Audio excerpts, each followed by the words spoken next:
حضرت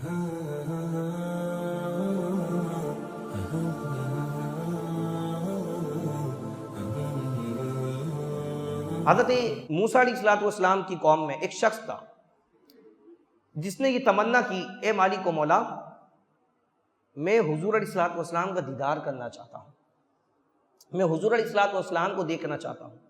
تو اللہ تبارک و تعالی نے اسے ایک غار میں پناہ عطا فرمائی، وہاں اللہ اس کو رزق بھی عطا فرماتا، وہ عبادت کرتا رہا، یہاں تک کہ حضرت عیسیٰ کے دور آ گیا، حضرت عیسیٰ علیہ السلام کا دور ختم ہوا، یہاں تک کہ حضور علیہ السلام کے زمانے میں اس نے حضور کا دیدار کیا، حضور کا امتی ہو کے مرا، اتنی لمبی اس نے عمر پائی، اس ساری رات سارا دن ہر وقت ہر لمحہ جو ہے وہ اللہ تبارک و تعالیٰ کی عبادت کرتا رہا۔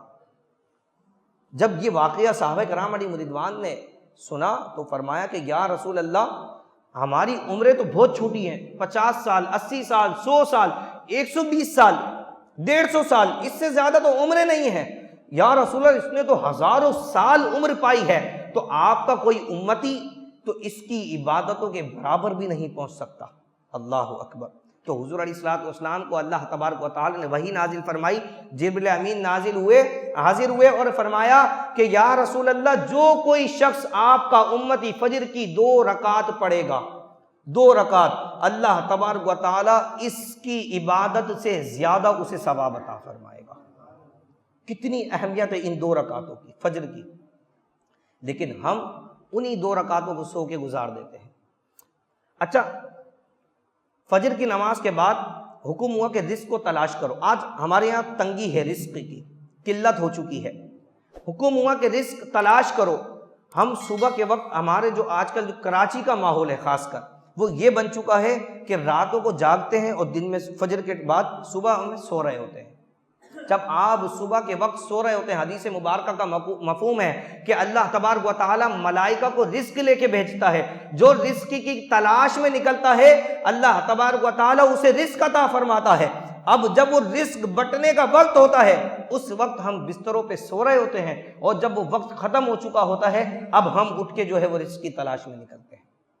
جب اس وقت اٹھ کر رزق کی تلاش میں نکلیں گے تو پھر آپ کو رزق کہاں سے ملے گا؟ تو یہ صبح کا جو وقت ہے یہ بہت اہم وقت ہے، اس میں اٹھیں، عبادت کریں، نماز پڑھیں، اس کے بعد ذکر و اذکار کریں۔ حدیث مبارکہ کا مفہوم ہے کہ حضور علیہ السلام نے ارشاد فرمایا، اور کئی محدثین نے، مفسرین نے، بزرگان دین نے اس روایت کو ذکر فرمایا کہ جو کوئی شخص صبح کی 2 رکعت نماز فجر پڑھے، اس کے بعد سبحان اللہ و بحمدہ سبحان اللہ العظیم استغفر اللہ 100 مرتبہ، یعنی کہ ایک تسبیح 100 دانوں کی، اس کی پڑھے، اس کے بعد اسی جگہ پہ بیٹھے اس کے بعد 2 رکعت نماز فرض پڑھے، اللہ تبارک و تعالی اسے اتنا رزق عطا فرمائے گا جس طرح آسمان سے پانی برستا ہے۔ اللہ، اتنا رزق اللہ عطا فرمائے گا۔ اللہ تبارک و تعالی ہمیں حضور علیہ السلام کی سنتوں پر عمل کرنے کی توفیق عطا فرمائے۔ آمین وآخر دعوانا ان الحمد للہ رب العالمین۔